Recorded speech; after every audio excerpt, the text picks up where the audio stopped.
بعد ذلك الحقيقة التي حدثت أن سيدنا معاوية شكل فرق اغتيالات تتبعت قتلت عثمان بن عفان فقتلتهم، فقتل عبد الرحمن بن عديس البلوي، وقتل عمرو بن الحمق الخزاعي. سيدنا معاوية، أنا سأخصص حلقة، تتبع قتلة عثمان فأبادهم. ويعني كتاب ولاية مصر أن محمد بن أبي حذيفة اللي هو استولى على الحكم في مصر ندب الناس للقتال وقال يكفيكم أو يكفينا منكم 600 رجل، وعلى كل 100 منهم رئيس أو أمير قائد يعني، وعلى الجميع عبد الرحمن بن عديس البلوي. وعبد الرحمن بن عديس البلوي هو سيقتل عثمان بن عفان ثم سيقتل سيدنا معاوية فيما بعد ذلك يعني. ثم اتجهوا إلى المدينة المنورة. وأنا أيضا في كتاب تاريخ المدينة المنورة لابن شبة يروي أن المتمردين أصبحوا هم أئمة الصلاة في المسجد. فابن عديس الذي سيقتل عثمان بعد ذلك صلى بأهل المدينة يوم الجمعة، فطلع على منبر رسول الله صلى الله عليه وسلم وخطب. وطبعا في روايات كثيرة أنه شتم سيدنا عثمان وقال أقوال مكذوبة على لسان الرسول إلى آخره. عبد الرحمن ابن عديس البلوي. نسأل الآن علماء المخالفين هل هو من صحابتكم أم لا؟ يقولون نعم هو من الصحابة، من الذين بايعوا تحت الشجرة، من أهل بيعة الرضوان. في المقابل نسألهم سؤالا آخر، عثمان بن عفان من صحابتكم أم لا؟ يقولون نعم الخليفة الثالث. طيب وجدنا في التاريخ وهذا عليه إجماع أن عبد الرحمن بن عديس قتل عثمان بن عفان. عبد الرحمن ابن عديس البلوي قتل عثمان بن عفان الأموي، الصحابي قتل صحابيا. من هو الصحابي الجليل عبد الرحمن بن عديس؟ أمامكم كتاب الإصابة في تمييز الصحابة لابن حجر العسقلاني الجزء الرابع الصفحة 281. عبد الرحمن بن عديس قال ابن سعد صحب النبي وسمع منه وشهد فتح مصر وكان في من سار إلى عثمان. وقال ابن البرقي والبغوي وغيرهما كان ممن بايع تحت الشجرة. إذن عبد الرحمن بن عديس الصحابي الجليل رضي الله عنه كان أحد أصحاب بيعة الرضوان. وقد اعترف الصحفي الشجاع صابر مشهور، وهذه تحسب له أنه رجل شجاع ويبحث عن المصادر الصحيحة، اعترف أن هذا الصحابي الجليل أحد أصحاب بيعة الرضوان كان من قتلة عثمان، وهذا اعتراف يشكر عليه.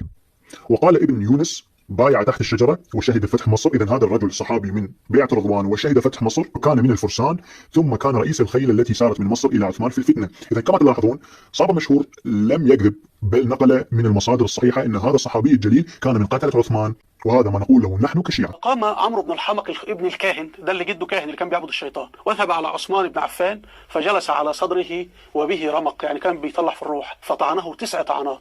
وقال عمرو هذا القاتل قال فأما 3 منهن فإني طعنتهن إياه لله، وأما 6 فإني طعنتهن إياه لما كان في صدري من حقد عليه أو غل يعني. والصحابي الجليل عمرو بن الحمق في نفس الكتاب الإصابة في تمييز الصحابة لابن حجر العسقلاني الجزء الرابع صفحة 514 قال ابن السكن له صحبة، وقال أبو عمر هاجر بعد الحديبية، وقيل بل أسلم بعد حجة الوداع والأول أصح.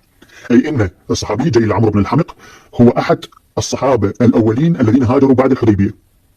ويقول وقد وقع في الكنى للحاكم أبي أحمد في ترجمة أبي داود المازني من طريق الأموي عن ابن إسحاق ما يقتضي أن عمرو بن الحمق شهد بدرا. طبعا هم اختلفوا، بعضهم قال إنه من أهل بدر وبعضهم قال إنه من أهل أحد ولم يشهد بدرا، ولكن الإجماع إنه هاجر بعد الحديبية وكان من الصحابة الأولين. وقد اعترف صابر مشهور إن هذا الصحابي الجليل طعن عثمان 9 طعنات وكان أحد قتلة عثمان. عمرو بن الحمق رضوان الله تعالى عليه رجل عظيم جدا عظيم، رافضي جلد أصيل، دخل على عثمان الطاغية الثالث، كم طعنه 9، وقال له 3 منهن لله 6 منهن لما في صدري عليه. عمار بن ياسر كان في جيش سيدنا علي، وعمار بن ياسر دعا للثورة على سيدنا عثمان بن عفان، وعمار بن ياسر دعا للثورة على سيدنا عثمان بن عفان. عمار بن ياسر قال لي اخلع عثمان خلاص يبقى هو صح، عمار بن ياسر قال لي اخلع عثمان خلاص يبقى هو صح. حسن ابن سيدنا علي يطيعه لأنه هو بايع. الوحيد اللي كان متحمس هو سيدنا عمار بن ياسر، الوحيد اللي كان متحمس هو سيدنا عمار بن ياسر. قال عمرو لعمار، عمرو منه ابن العاص، عمار منه ابن ياسر رضوان الله عليهما. قال عمرو لعمار فما ترى في قتل عثمان؟ قال فتح لكم باب كل سوء. قال عمرو أكنت في من قتله؟ قال كنت مع من قتله وأنا اليوم أقاتل معهم. شو تريد؟ يعجبك ما يعجبك يطبك مرض. أنا رافض يطخ راسك بالحيط، أنا إنسان رافض. إيه نعم أنا كنت مع الذين قتلوا عثمان وأنا اليوم في صفين أقاتل معهم أيضا. هذا منطق الإنسان الرافضي، هكذا تعلموا. صير مثل عمار بن ياسر هذا الرافضي الأشم. يأتي عمرو بن العاص له في أجواء الحرب يقول له ما ترى في قتل عثمان؟ قال فتح لكم باب كل سوء. قال عمرو أكنت في من قتله؟ قال كنت مع من قتله وأنا اليوم أقاتل معهم. قال عمرو فلم قتلتموه؟ قال عمار أراد أن يغير ديننا فقتلناه. ايش عندك ويانا؟ رافضي أصيل. عمار بن ياسر كان في جيش سيدنا علي، وعمار بن ياسر دعا للثورة على سيدنا عثمان بن عفان، وعمار بن ياسر دعا للثورة على سيدنا عثمان بن عفان.